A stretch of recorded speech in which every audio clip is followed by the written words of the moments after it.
Domani ultimo giorno in giallo per il Friuli Venezia Giulia, da domenica scatta la zona arancione. Oggi il Premier Conte ha firmato il nuovo DPCM, fino al 15 febbraio non ci si sposta tra regioni, chiusi cinema, teatri, palestre e piscine. Secondo l'analisi del team del professor Spada, il Friuli è maglia nera in Italia per numero di decessi e per aumento dei numeri dei casi su 100.000 abitanti. L'incremento dei contagi risulta doppio rispetto al Veneto. Famiglie e studenti manifestano contro la didattica a distanza. A Udine, preside del Movimento Priorità alla Scuola davanti alla Prefettura. Cividale lezione in piazza per i ragazzi del convitto Paolo Diacono. Sono 220 i cuccioli di cani appartenenti a 25 razze diverse sequestrati nel 2020 dalle fiamme gialle esontine, venduti sul mercato, avrebbero reso potenzialmente oltre 600.000 euro. Il tecnico e la squadra bianconera, dopo l'annullamento del ritiro, sentono ancora più la pressione del risultato a tutti i costi contro la Sampdoria. In conferenza stampa Gotti non si nasconde.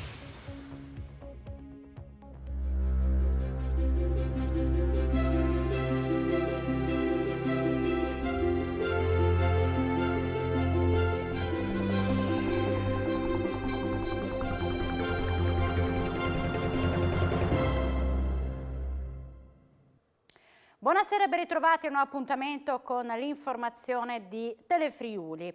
Domani sarà l'ultimo giorno in zona gialla per il Friuli Venezia Giulia, che domenica passerà in fascia arancione.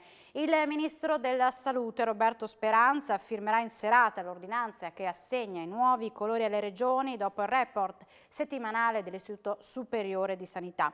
A passare in zona arancione, oltre al Friuli Venezia Giulia, sono Abruzzo, Lazio, Liguria, Marche, Piemonte, Puglia, Umbria e Valle d'Aosta. Restano in fascia arancione Veneto, Calabria e Emilia-Romagna. In zona rossa invece ci saranno la provincia di Bolzano, la Lombardia e la Sicilia. Restano in zona gialla Basilicata, Campania, Molise, Sardegna, Toscana e la provincia autonoma di Trento, mentre restano in zona arancione Calabria, Emilia-Romagna e Veneto.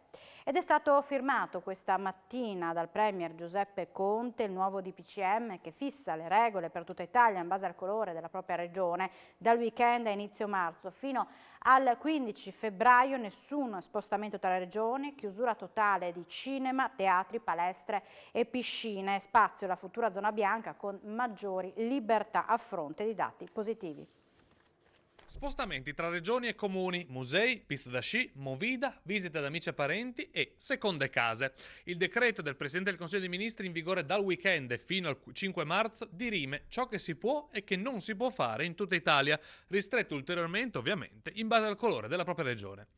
Fino al 15 febbraio nessuno spostamento tra regioni è consentito, anche se di colore uguale, tranne che ovviamente per motivi di lavoro o di salute. Non si potrà ad esempio andare a trovare parenti che abitano in regioni diverse dalla propria o recarsi nella seconda casa se al di fuori dei confini regionali. Restano confermate le chiusure di bar e ristoranti al pubblico in zone rosse e arancioni, pur mantenendo garantito asporto e domicilio per i ristoranti, mentre nelle zone gialle potranno rimanere aperti con i clienti seduti fino alle 18. In questo campo interviene per la prima volta la zona bianca, che verrà individuata regione per regione solo con specifica ordinanza del Ministero della Salute e solo con particolari condizioni positive.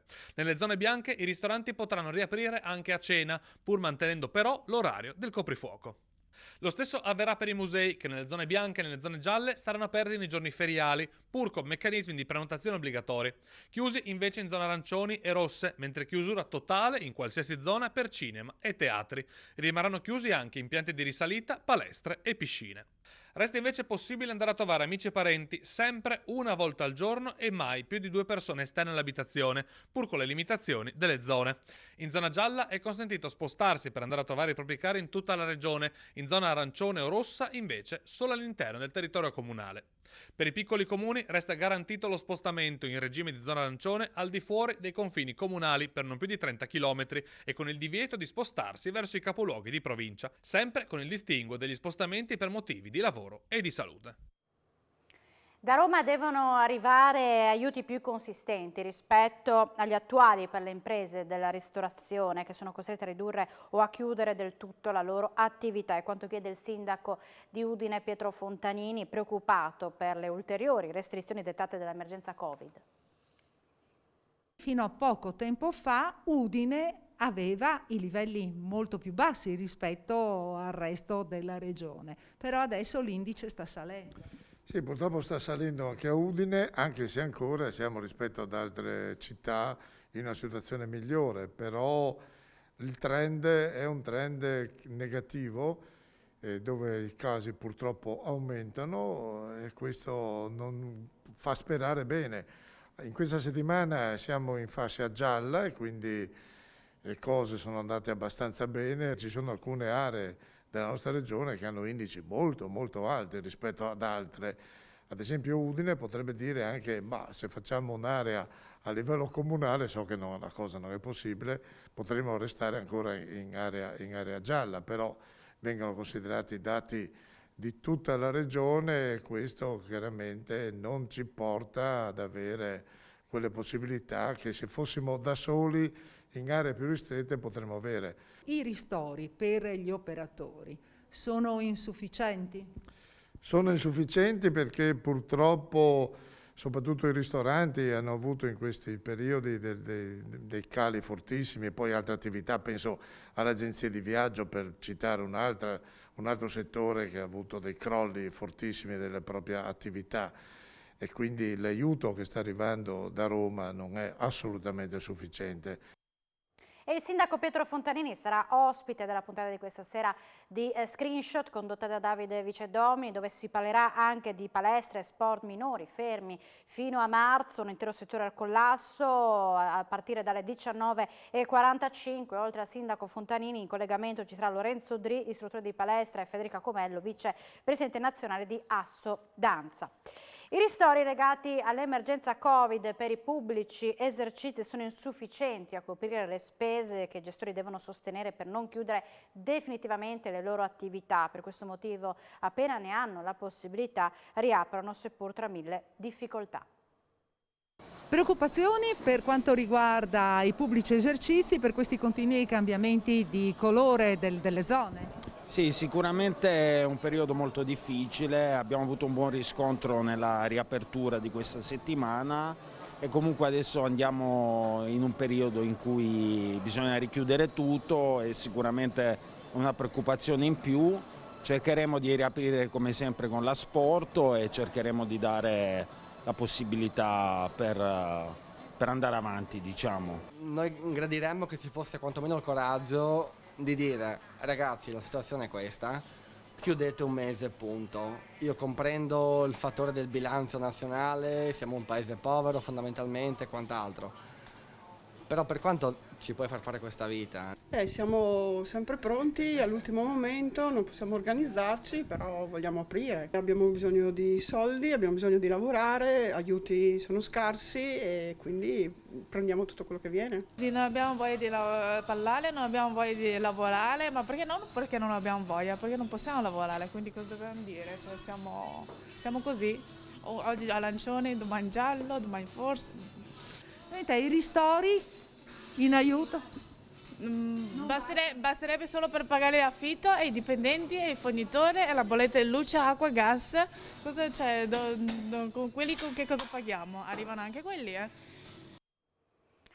Al Benzacchi di via Cormoralto chiude i battenti e getta la spugna. Ristorante inclusivo di Udine ha deciso di abbassare definitivamente le serrande. Dopo 7 anni, una pandemia che non lascia indifferente nessuna attività economica, è arrivata la triste decisione da parte di Federico Martucci, chef e colonna portante della cooperativa avviata a luglio del 2014 per dare lavoro a un gruppo di persone diversamente abili. Il Benzacchi era nato da un gruppo di genitori che si era posto l'obiettivo di far integrare e realizzare lavorare sia in cucina che in sala ai figli affetti dalla sindrome di Down. Un terzetto di grandi amici uniti dalla grande passione per la ristorazione. Il Benzacchi chiude per necessità e per etica, ha spiegato il padre di Benedetto in una lettera di commiato appesa all'ingresso dell'attività. Io e i campioni speciali siamo orgogliosi e onorati di aver trascorso questi 7 anni insieme, ma il 27 gennaio questa avventura finirà. I dati dei contagi di oggi, i decessi sono 24 per Covid, a cui si aggiungono 5 decessi pregressi tra dicembre e il 10 gennaio e su 7.625 tamponi molecolari sono stati rilevati 576 nuovi contagi, ai quali si aggiungono 122 casi già risultati positivi al tampone antigenico nei giorni scorsi e confermati da test molecolare con una percentuale di positività del 9,15%. Sono 3.009 inoltre test rapidi antigenici realizzati e in cui sono stati rilevati 221 nuovi casi. I ricoveri nelle terapie intensive rimangono 68, mentre quelli in altri reparti sono 688. Le persone in isolamento sono 12.123. L'Europa è sempre in piena pandemia e ciò vuol dire che dobbiamo stare sempre molto attenti ad adottare tutte le misure nazionali e europee per poterla controllare. L'Italia è in una fase di ricrescita, ma di crescita lieve, e grazie alle misure non ci troviamo di fronte a un'impennata della curva. A dirlo il presidente dell'Istituto Superiore di Sanità Silvio Brusaferro alla conferenza stampa organizzata al Ministero della Salute sull'analisi dei dati del monitoraggio regionale della cabina di regia. La situazione indica che l'RT e incidenza sono aumentati, ma va riconosciuto che l'aumento contenuto dell'incidenza è frutto degli sforzi fatti negli ultimi 15 anni, ha spiegato Brusaferro. Ci sono regioni come Veneto, Friuli Venezia Giulia e Provincia Autonoma di Bolzano che hanno però incidenze particolarmente elevate. Siamo quindi in una fase delicata in cui sono richieste rigorose misure di mitigazione per far sì che la curva si appiattisca sempre di più e poi possa decrescere anche in una stagione caratterizzata dall'influenza. E le statistiche sulla campagna vaccinale anti-Covid avviata in Italia dicono che il Friuli Venezia Giulia è una delle 4 regioni dove è stato vaccinato più del 2% della popolazione. A raggiungere livelli simili alla nostra regione sono la Valle d'Aosta, l'Emilia Romagna e il Piemonte. Il dato è tratto dalle analisi riportate dal sito www.ilpandacentrostudio.it. Vaccini, portale curato da Antonio Caramia. Ad oggi sono 26.000 le persone che in regione sono state già sottoposte alla prima dose del siero, con una percentuale sulle 37.315 dosi consegnate che raggiunge quasi il 68,4%. Manifestazione di protesta poco fa davanti alla prefettura di Udine del movimento Priorità alla Scuola, con i genitori dei ragazzi delle superiori costretti alla didattica a distanza in prima linea. L'importante è riaprire, dicono, con qualsiasi percentuale sia possibile. Manifestazione di protesta del Comitato Priorità alla Scuola davanti alla prefettura di Udine per ribadire le vostre proposte. Quali sono? Beh, se non altro, più che proposte, noi portiamo alla luce quali sono le problematiche e l'ingiustizia di avere scelto tra i diritti costituzionali quali sono quelli più importanti e quelli che lo sono di meno. Ad oggi è chiaro che c'è uno sbilanciamento totalmente a sfavore del diritto all'istruzione. Se si parla di DAD come un metodo per arrivare a tutti gli studenti, si è perso un po' per strada quello che vuol dire andare a recuperare invece gli studenti che hanno bisogno di essere seguiti in maniera particolare, perché la Costituzione non parla di arrivare a molti studenti, parla di arrivare a tutti. Ad oggi ci sono un sacco di studenti che soffrono il disagio e la DAD sicuramente non riuscirà a riportarli all'interno dell'ambiente scolastico. E voi avete delle proposte per tornare subito in classe, anche se con percentuali ridotte? Ma sicuramente ci accontentiamo che si può anche abbassare la percentuale dal 75% come previsto, però dall'altra parte non possiamo portarla a zero e chiediamo di poter fare il massimo possibile, come era stato anche già promesso. E i trasporti è stato definito un nodo risolto da parte dell'amministrazione regionale, per cui se il problema diventano gli assembramenti, risolviamo il problema degli assembramenti, non chiudiamo la scuola, altrimenti chiudiamo le autostrade perché ci sono gli incidenti per strada, non ha senso. Dall'altra parte, chiaramente, come anche i dirigenti scolastici stanno dicendo in questi giorni, c'è la possibilità di studiare delle percentuali significative all'interno di ogni plesso scolastico, in modo che il rientro in classe possa essere il più sicuro possibile. La sicurezza al 100% non ce l'avremo mai, come in nessun ambiente lavorativo. Troviamo dei protocolli, troviamo i numeri per poter rientrare con la sicurezza massima possibile. Hanno portato in piazza sedie, PC, coperte e hanno fatto lezione all'aperto. Gli studenti del Convito Nazionale Paolo Diacono di Cividale hanno scelto questa modalità per protestare contro il proseguimento della didattica a distanza fino a febbraio. Una ventina gli studenti del liceo classico che hanno sfidato il freddo, una mobilitazione nata con lo scopo di richiamare l'attenzione sull'esigenza di tornare in classe, anche trovando metodi per un rientro non immediato ma almeno graduale. Capisco gli allievi, la loro serietà serietà e la consapevolezza dell'importanza della conoscenza all'interno della scuola, commenta la dirigente Alberta Pettuello, ma noi siamo un'istituzione, siamo tenuti a seguire le norme. In percentuale su 100.000 abitanti, il Friuli Venezia Giulia è la regione italiana in cui nell'ultima settimana si registrano più decessi e il numero maggiore di nuovi casi, e quanto emerge dall'analisi del team del professor Spada, un gruppo di ricercatori indipendenti che studia l'evoluzione della pandemia, fa il punto della situazione per noi l'astrofisica Clementina Sasso. Qual è la situazione in Friuli Venezia Giulia e che cosa in particolare desta preoccupazione? Allora, desta preoccupazione in particolare l'incidenza su 100.000 abitanti calcolata su 7 giorni, che questa settimana ha superato anche quella del Veneto, che era insomma quella più preoccupante. Quindi siamo intorno ai 400 positivi per 100.000 abitanti, rispetto comunque ad una media italiana che si attesta intorno ai 200.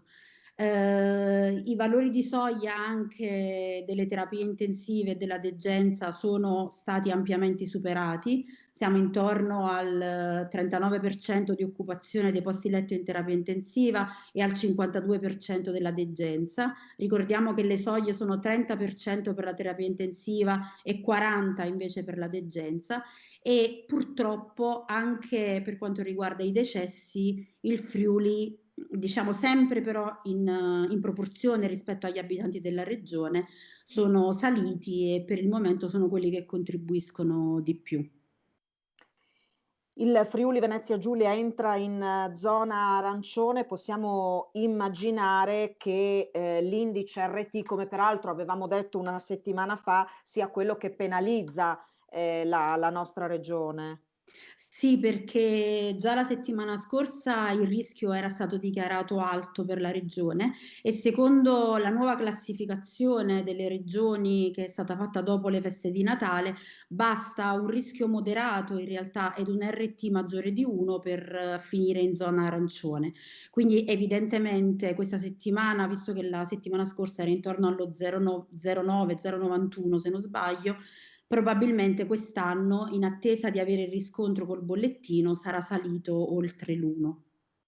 Tra il 2021 e il 2023 almeno 5 istituti scolastici superiori di Udine saranno interessati da lavori di ristrutturazione e messa in sicurezza da rischio sismico. La Regione, con l'ente di decentramento regionale di Udine, prevede di attuare fra il 2021 e il 2023 il programma di edilizia scolastica per le scuole superiori di secondo grado nei territori dell'ex provincia di Udine, per un valore di 86 milioni di euro, ai quali si aggiungono altri 19 per la connettività interna di tutte le scuole del Friuli Venezia Giulia e 14 milioni per il 2021 a favore delle scuole materne, primarie e medie e inferiori. Lo hanno comunicato gli assessori regionali alle infrastrutture Graziano Pizzimenti e all'istruzione Alessia Rosolen. Prima di tutto si punterà sulla sicurezza dei bambini a scuola, cioè quello di portare gli edifici a una situazione tale per cui c'è la garanzia dal punto di vista sismico e dell'efficientamento energetico. Pensiamo e tentiamo di fare questo con delle aule modulari, vengono chiamate, cioè quelle che si possono ampliare o restringere a seconda dei casi. Tra le cose più interessanti da dire certamente è la costruzione di una scuola fatta a moduli, ex novo, prefabbricata di un certo modo, anche fatta bene, in un certo stile, che diventa poi all'inizio la scuola per il Marinelli, per poter poi fare i lavori sul Marinelli, poi diventerà anche una scuola polmone per fare i lavori nelle altre scuole. Abbiamo colto l'occasione per chiedere all'assessore Rosolen aggiornamenti sull'inizio delle lezioni in presenza anche nelle scuole superiori. Domenica entriamo in zona arancione e c'è una curva epidemica, perché sono solo i dati sanitari quelli che ci hanno chiesto di essere così stringenti nelle nostre restrizioni. I dati sanitari guideranno anche la scelta dopo il 31 gennaio. Un male incurabile si è portato via Cleto Vendemini, socio fondatore nel 1996 del Banco Alimentare. È stato un pilastro per la struttura, così lo ricorda la portavoce del Banco Alimentare Clara Bredotti, parlando della sua intensa attività anche di formazione dei volontari fino all'arrivo della pandemia.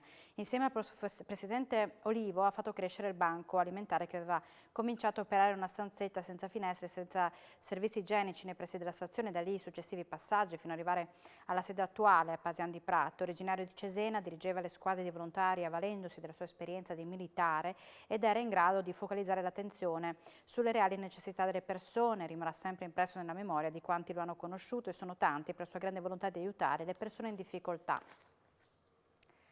Oggi Giulio Regeni avrebbe compiuto 33 anni. Il ricercatore di Fiumicello, barbaramente ucciso al Cairo tra il 25 gennaio e il 3 febbraio 2016, era nato infatti a Trieste il 15 gennaio 1988. Si tratta del quinto non compleanno non celebrato dal friulano. Questa mattina la madre di Giulio, Paola De Fendi, ha pubblicato un post per ricordare l'anniversario di nascita del figlio, la cui morte rimane ancora al centro di una vicenda internazionale. Sono 430, in forte diminuzione rispetto ai mesi dell'autunno scorso, i cittadini richiedenti asilo ospiti nelle strutture della provincia di Gorizia. Sono 430, in forte diminuzione rispetto ai mesi dell'autunno scorso, i cittadini richiedenti asilo ospiti nelle strutture della provincia di Gorizia. Nei primi giorni di quest'anno i rintracci sono sull'ordine di poche unità, tutte avviate a triage e quarantena. Sul fronte Covid, al CARA di Gradisca di Sonzo è rientrata l'emergenza contagio che per 2 settimane ha richiesto di fatto la creazione di una zona rossa. Il monitoraggio e l'attento controllo degli ospiti da parte dei sanitari ha ricondotto infatti la situazione alla normalità. È stata fondamentale in questo caso la massima collaborazione data dall'ente gestore. Al momento su circa 200 persone accolte non ci sono positivi. E il virus non è mai entrato invece al CPR, sempre a Gradisca di Sonzo. Al centro permanenza e rimpatrio isontino i trasferimenti sono fortunatamente veloci, spiega il prefetto Massimo Marchesiello. Ci sono stati solo 2 casi, molti mesi fa, di 2 cittadini provenienti dalla Lombardia che sono stati subito isolati, evitando così il formarsi di focolai. A oggi al CPR sono accolti 100 uomini e non si registrano disordini ormai da diverse settimane. Gli altri migranti ospiti in provincia di Gorizia si trovano poi alla struttura del Nazareno, 100 cittadini stranieri, e del Mosaico nel capoluogo isontino, 170 persone. Pochi infine, meno di 10, i richiedenti asilo che rientrano nella rete dell'accoglienza diffusa tra Romans, Disonzo e Turiaco. La rete Diritti Accoglienza e Solidarietà Internazionale lancia il digiuno per chiedere il rispetto dei diritti dei migranti bloccati ai confini dell'Unione Europea. Uno sciopero della fame che ogni giorno coinvolgerà più persone per chiedere ai governi dell'Unione Europea, in particolare quello italiano, di porre fine al dramma dei migranti in Bosnia, dove oltre 1000 persone sono bloccate al freddo e senza riparo alla frontiera dell'Unione Europea.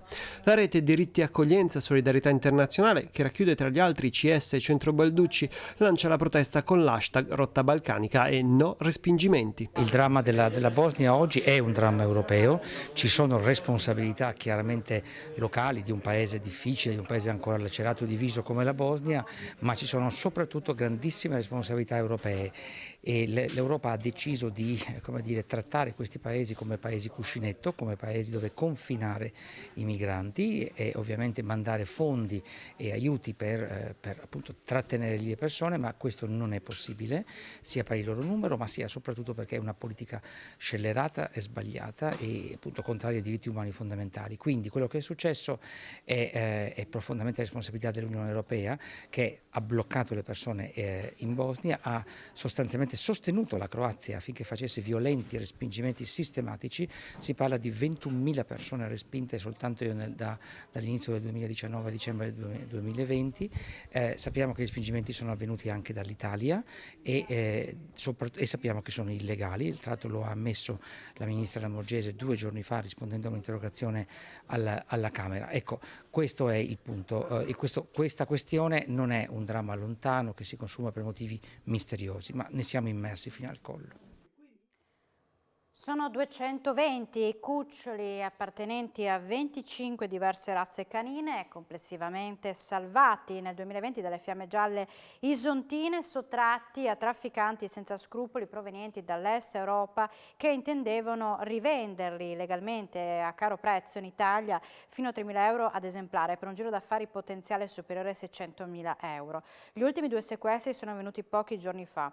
I cuccioli allevati in diversi paesi dell'est, dopo essere stati privati prematuramente degli allattamenti materni, venivano stipati in cartoni, gabbie e trasportini di modeste dimensioni, spinti nel fondo dei vani di carico dei veicoli e occultati da altre merci. Condizioni che non consentono a tutti gli animali di giungere vivi a destinazione, che causano traumi significativi diagnosticati dai veterinari agli esemplari che sopravvivono. Completamente assente o addirittura contraffatta la documentazione, mancanti microchip identificativi, i cuccioli, oltre ad essere così anonimi, risultano pure potenzialmente portatori di malattie. Tanti i cuccioli sequestrati sono stati poi affidati in custodia a diversi canili gestiti dalla SUGI e dall'AIPA. Si chiama Silver Generation Living, l'iniziativa del Best Western Hotel Continental di Udine, che si presenta come alternativa all'isolamento a casa. Sono gli stessi dipendenti del gruppo Hotel Continental Best Western ad aver lanciato l'idea di ospitare in albergo persone che, vivendo da sole, in questo periodo intendono sentirsi maggiormente al sicuro in una struttura protetta. Da quella che doveva essere un'unità di crisi è diventata un'unità di idee, e una di queste idee è stata proprio quella di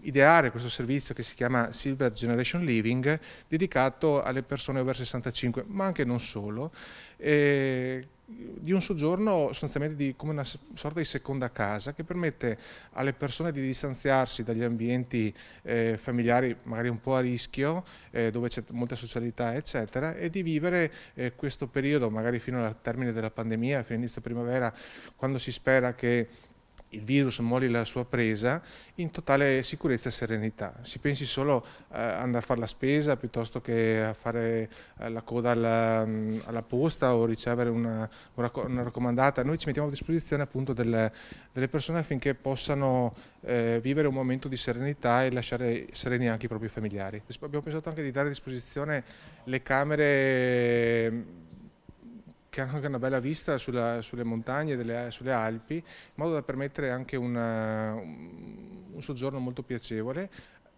con l'aggiunta di alcuni servizi particolari che abbiamo studiato appositamente per questa occasione. Siamo allo sport, c'è voglia di riscatto in casa duinese e il tecnico Gotti usa parole forti alla conferenza stampa della vigilia della sfida contro la Sampdoria.